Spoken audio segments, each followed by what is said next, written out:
In 2014, a proof was published to a big open problem in statistics. So mathematicians celebrated, right? Actually, they hardly noticed. It was ignored, forgotten, almost lost for over a year. When they eventually looked, what they saw, well, it shocked them. But what is the Gaussian correlation inequality?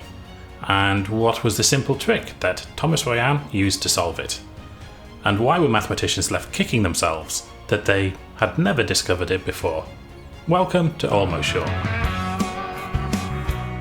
For any two centrally symmetric convex sets in n dimensions, then under the standard normal distribution, the probability of their intersection is greater than or equal to the product of their probabilities. And that's it. That's the conjecture. It just concerns convex sets, so the line joining any 2 points in the set is also in it. And centrally symmetric, that means that they are symmetric under reflection through the origin.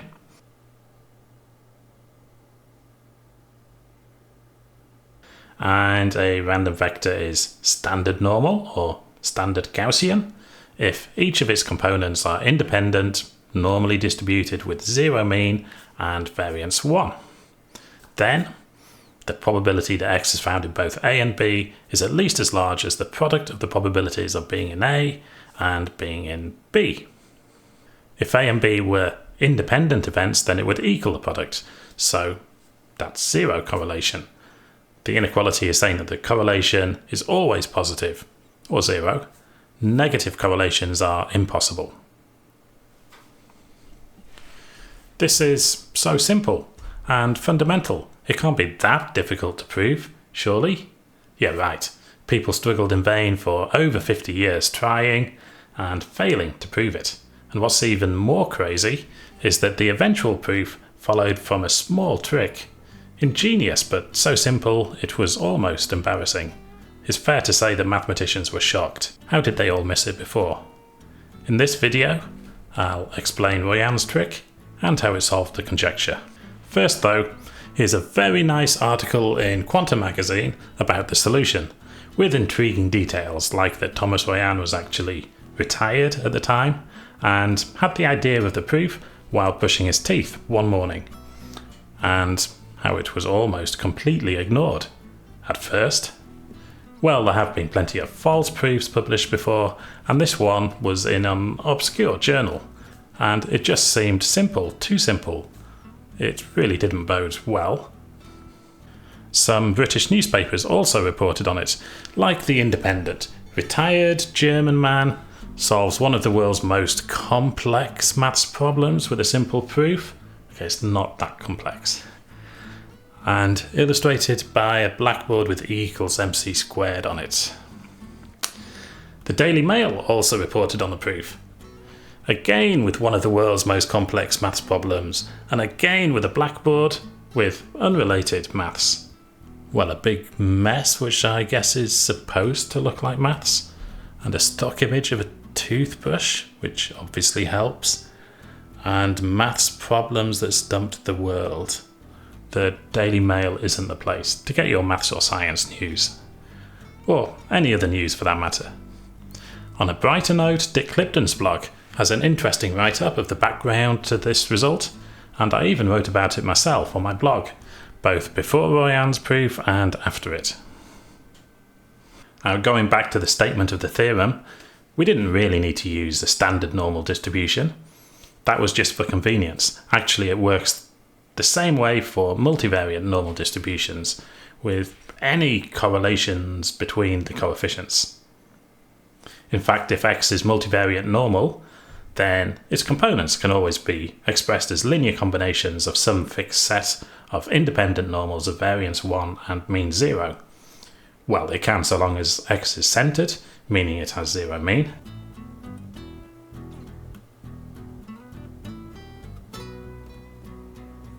But then taking linear combinations of the components of convex symmetric sets just gives you back convex symmetric sets again.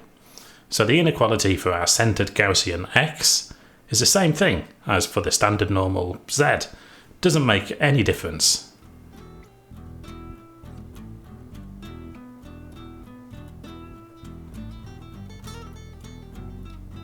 In fact, there's no need to be using the same random vector with both of the sets A and B. We could use two different random vectors, x and y. Then the probability that x is in A and y is in B is greater than or equal to the product of the probabilities of x being in A and y being in B. We just need to assume that when combined together, x and y are joint normal. And by joining them together like this, we just have the same inequality underneath. And then you could divide through by the probability that y is in B. And this results in the probability that x is in A conditioned on y in B is greater than or equal to the probability that x is in A. Now, this is something quite remarkable. Joint distributions can have any possible covariance matrix or correlations. They're quite general. Modifying this example taken from Quantum magazine, if the dart throws a joint normal, then observing the first dart hitting the rectangle, this can only increase the probability that the second dart lands in the circle. Now, it is important the conditions that the sets are symmetric and convex, otherwise they could have tiny or empty intersection, so the probability of A intersection B would be too small and the inequality wouldn't hold. But the fact that it does hold when you have these conditions of symmetric convex sets, this is a surprisingly strong statement. And it's the best we could possibly hope for, and for decades all people could do is pick off special cases, like the two-dimensional case proved by Lauren Pitt in 1977. Then there was ellipsoids, small sets, and so on, until 2014. This is all very well, I hear you saying. It's a very nice statement, but what is the correlation inequality actually good for? Well, it's been used for various things. In statistics, to construct confidence intervals for multiple estimators. It's been used for so-called small ball probabilities. These are accurate estimates for the probability of finding a Gaussian process in a small region. That's Gaussian processes like Brownian motion, fractional Brownian motion, Ornstein-Uhlenbeck processes. And they're basically a Brownian motion with some mean reversion or drift towards the origin, and so on.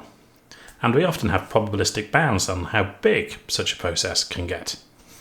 Maybe the probability of its maximum exceeding some level, or its average absolute value, or the absolute value of its average, or its root mean square value, lots of things. Maybe its maximum difference.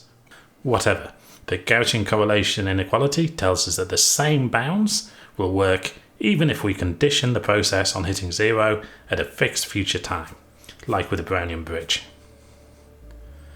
Or if we condition it just on being within some distance from zero, or remaining within some distance for some time. And confidence levels in statistics. Suppose we observe samples chosen from a normal distribution, with variance sigma squared and an unknown mean. Then the mean of the samples, well, it's an estimator for the unknown true mean of the distribution. And the standard statistical approach is to create a confidence interval about this, say a 99% confidence interval, meaning that it will contain the mean with a confidence level or probability of 99%. That's standard statistics. But what if we have samples from two distributions, x and y? We can create 99% confidence intervals for each of them individually, but what is the joint level of confidence? What is the probability that their means are both contained in their respective intervals? If they were independent, then you would just multiply the probabilities. So 99% and 99% or 98%. So it's not quite as good a confidence interval or level of confidence, but we can compute it at 98%. That's easy. Often though, rather inconveniently, things will not be independent. And obviously then the answer will depend on their correlations. But what if we don't know the correlations? Well, the Gaussian correlation inequality, well, it tells you that their joint confidence level is still at least 98%. And this is in fact where the conjecture came from originally. Back in the 1950s, several papers looked at this problem of joint confidence intervals for multiple variables. but they were only able to solve it for very particular correlation structures. Although this application to confidence intervals was eventually proved in 1965 by Sidak, the general conjecture remained open. Actually, some proofs of the conjecture did appear way back in the 1960s, but they turned out to be incorrect. And more incorrect proofs have been published since, as late as 2013, which was just before Royen finally came along and nailed it. I can give you a proof of the correlation inequality right here in this video. It's simple enough to do that. But let's start with the big reveal. What was Royen's amazing trick?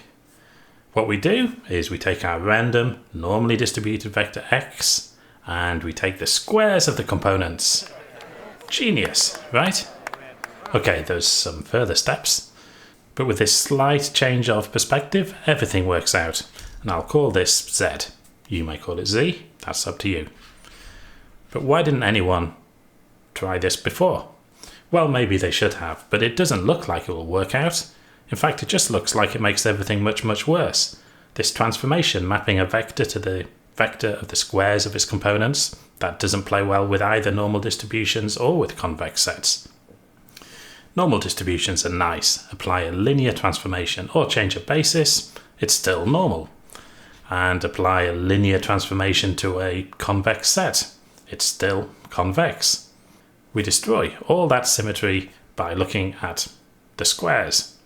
And the probability density function for the squares of a joint normal is rather messy. And the set to which z is supposed to lie, that need not be convex. In fact, the property that x lies in a general symmetric convex set A can't even be expressed in terms of z. After all, flipping a single component could move x out of A or into A, but has no effect on z. So maybe it's not surprising that no one tried this. It just doesn't look promising. So where do we go from here? Well, fortunately, there is another way in which the correlation inequality can be written, which is perfect for this. If x is a centered joint normal vector of dimension n, the probability that the absolute values of x1 up to xn are all less than 1 is greater than or equal to the product of the probabilities that the absolute values of x1 up to xk are all less than 1, and the probability that xk plus 1 up to xn are all less than 1. We don't need to use 1 for the size of the intervals, any sizes could be used, but by scaling it can always be reduced to this form. And to be clear, this form of the conjecture was not due to Royen. In fact, it was well known as an alternative statement for a long time and related to the confidence interval examples going back to the 1950s. So let's write x with a superscript of 1 for the first k components and a superscript of 2 for the remaining n minus k components.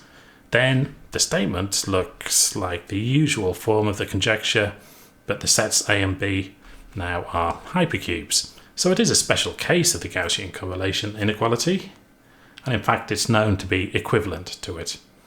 And it's just perfect for applying Royen's trick. Squaring the components of a vector doesn't affect whether they're bounded in absolute value by 1. I mean, x being less than 1 in absolute value is the same as x squared being less than 1. So we can just replace x by z, doesn't change anything. The first steps of the proof are pretty standard, whether we're using Royen's trick or not, so let's write it like this again. And the idea is to continuously transform the probabilities on the right into the one on the left. If it's continuously increasing while we're doing this, then the conjecture would be proved. But the two sides are not of the same form. One is a probability and the other is a product of probabilities. But remember, the probabilities of independent events equals the product of their probabilities. So the right-hand side here is the same thing as the left, but under a different distribution where x1 and x2 are independent. So let's look at the covariance matrix. We can write this in terms of blocks on the diagonal for the covariances of x1 and x2, and the cross terms. making x1 and x2 independent is just the same as setting the cross term to 0. But the cross correlations can be scaled by anything from 0 to 1. So let's do this. Let's scale it by a factor t. A centered Gaussian distribution is uniquely defined by its covariance matrix. So let's write p with a subscript of t for the distribution where x and y have cross correlations scaled by t. Now, the probability that x1 is in A and x2 is in B is a function of the parameter t, and if we can show it's an increasing function, then the conjecture would be proved. So, what do? Well, we differentiate it, of course. If the derivative is positive, then the function is increasing, and we're done. How can we differentiate a probability distribution? Well, we could just write out the probability density function and differentiate that. That works, but it's not the easiest way to go about this, especially if we try it for the distribution of z, which is a bit of a mess. But probability distributions are completely determined by their moment generating functions, so let's write that out. In fact, let's do this for the multivariate normal x and also for a square z. Then we can compare and see where Royen's trick really comes into play. The parameter to the moment generating function here is lambda, that's a vector. So the expected value of e to the minus lambda dot x. Now lambda dot x is normal with variance equal to lambda transpose c lambda. So the moment generating function is e to the half of this by standard calculations. And also for z. In fact, I'll scale z by a half. That's not important. It just avoids some powers of 2 from appearing. So it will keep the expressions a little bit cleaner. Moment generating function, we can write this as the expected value of e to the power of minus half x transpose capital lambda x, where capital lambda now is a diagonal matrix with the lambda components along its diagonal. By another standard expression for normal distributions, this is the determinant of 1 plus lambda c to the power of minus a half. So let's differentiate this with respect to t.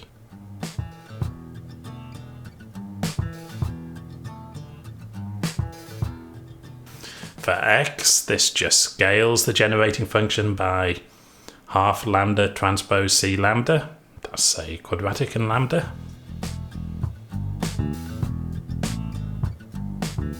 By standard techniques for handling generating functions, multiplying by lambda I is the same thing as differentiating with respect to xi before taking the expectation. So we get this differential form. And then as it holds for the moment generating function, so things like e to the minus lambda dot x, that's quite general, then it holds for the expected value of any function of x.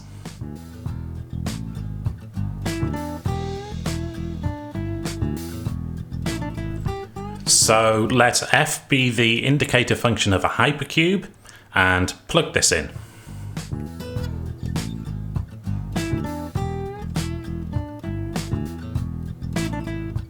But this is exactly what we need to show is positive.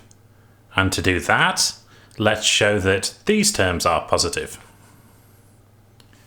But differentiating f gives delta functions. Positive delta functions on the right here, and negative delta functions on the left. Okay, maybe you don't like delta functions, but you could approximate f by a smooth function. And then its derivative has a peak at the boundary. Looking at second derivatives, we have plus and minus delta functions. Also, the correlation terms, they can be positive or negative. So this is not good. We're trying to get something positive out, but we're getting lots of negative terms. Thankfully, it is possible to do some linear transforming to put the covariance matrix in a especially nice form, so all the blocks are just identity matrices. But we can't do this at the same time as transforming our sets to be hypercubes, so it's necessary to work with general convex sets A and B. When we do this, then the calculation reduces to an integral over the intersection of the boundaries of our convex sets. But this integrand can go negative, and other than special cases, like in 2 dimensions, nobody has ever made this work. So let's move on. So let's go back to z, the squared values. At first it looks worse. At first. It involves a determinant to the power of -3/2 and the derivative of a determinant, which will expand out as a polynomial in lambda. Well, appearances can be deceptive. This is actually much better. Look at this power of the determinant again. Unlike for x, we don't have a multiple of the original generating function, but rather of its third power. But that's just as good. And this is another one of Royen's genius little tricks. Use the fact that the product of probability generating functions is also a probability generating function. That's because the generating function of a sum of independent random variables is the product of their generating functions. So in this case, we have the generating function of the sum of 3 independent copies of z, which I'll write as z tilde.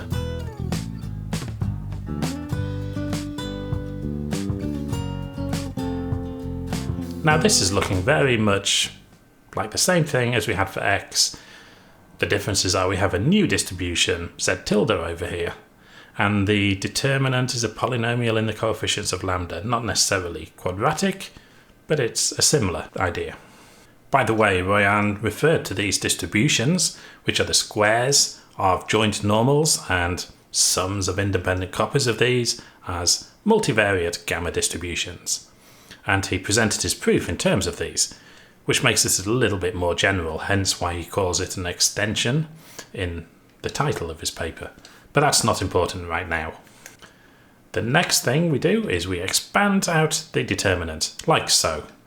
Here the sum is over non-empty subsets S of 1 to up to n, and the subscript S refers to the submatrix where you only keep rows and columns in S.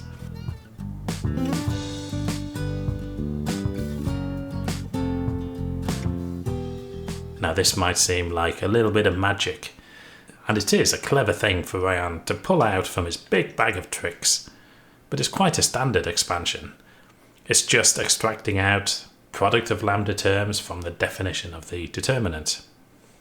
Then, as capital lambda is a diagonal matrix, it just multiplies the rows of the matrix by the lambda I components, which multiplies its determinant by the product of lambda I for I in S.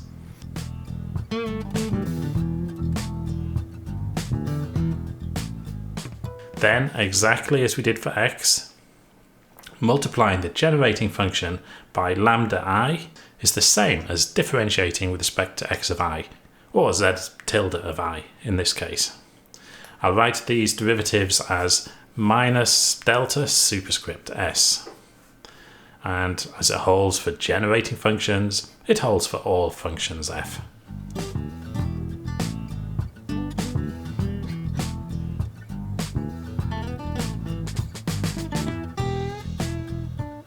Okay, this is still kind of similar to the form on the left, where we used x rather than the squares, and letting f be the indicator function of the hypercube, where all components of z are less than 1. Then the derivatives of delta functions. But now z is positive, it's equal to the squares of x. So on this range f is decreasing in all its components, and the derivatives with a minus sign are all equal to delta functions, not plus or minus delta functions as we had before, just positive delta functions. Now it's worth pausing for a moment. This is where the magic of Royen's simple trick really shows its power. It shows the second power to be precise, because that's always positive. There's no derivatives over here for negative x, which is where negative values can enter.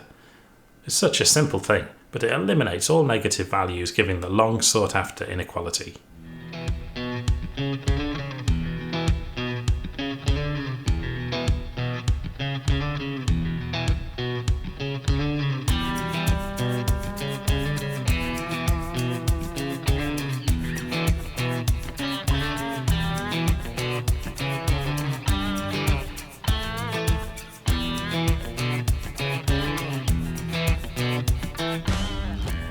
Okay, what about these coefficients? I haven't mentioned these. They are minus the derivatives of the determinants. Are these positive? Okay, let's look. Equivalently, are the determinants decreasing in T? Well, they better be decreasing. I mean, these matrices C sub S are just covariance matrices of X restricted to components in S. And this has the normal probability density. So the probability of lying in a tiny set at the origin is proportional to its area divided by the square root of the determinant. And if the result we're trying to prove, if it holds just for these tiny sets, then this probability would be increasing in T, so the determinant would have to be decreasing. Now, that's not a proof, but it does indicate that we're on the correct lines. So let's prove that these determinants are decreasing in T directly. Transforming slightly, we can make the diagonal blocks equal to the identity matrix. Choose U and V to diagonalize and scale C1 and C2 to the identity. This does require them to be positive definite, and if you're worried that they could be singular, then you could bump them up by a small multiple of the identity. But if they were singular, then the determinant of C sub S would be 0 everywhere anyway.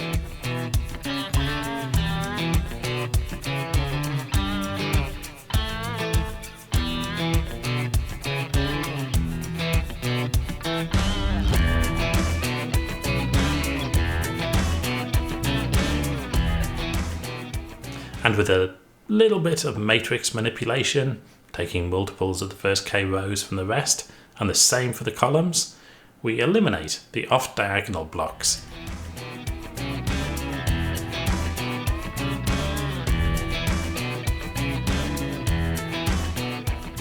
We get the determinant of 1 minus t squared A transpose A.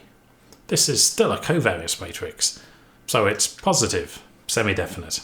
And its determinant, as always, is the product of its eigenvalues, which are all non-negative, and they're equal to 1 minus t squared times the eigenvalues of A transpose, so it's decreasing in T.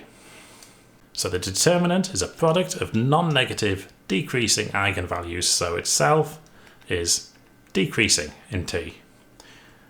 Finally, we've shown that all terms are non-negative in the derivative of the probability with respect to T. Done! The conjecture is proved.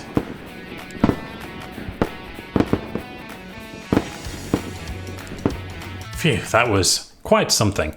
Hopefully you could appreciate what just happened here.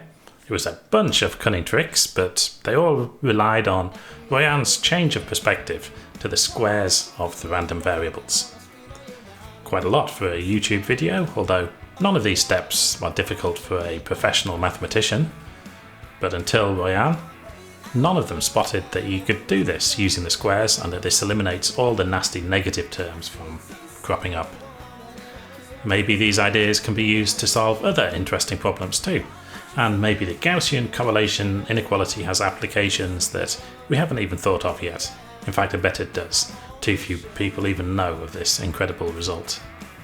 Anyway, please like and subscribe. I think we could all do with a break now, but I'll be back soon. Almost surely.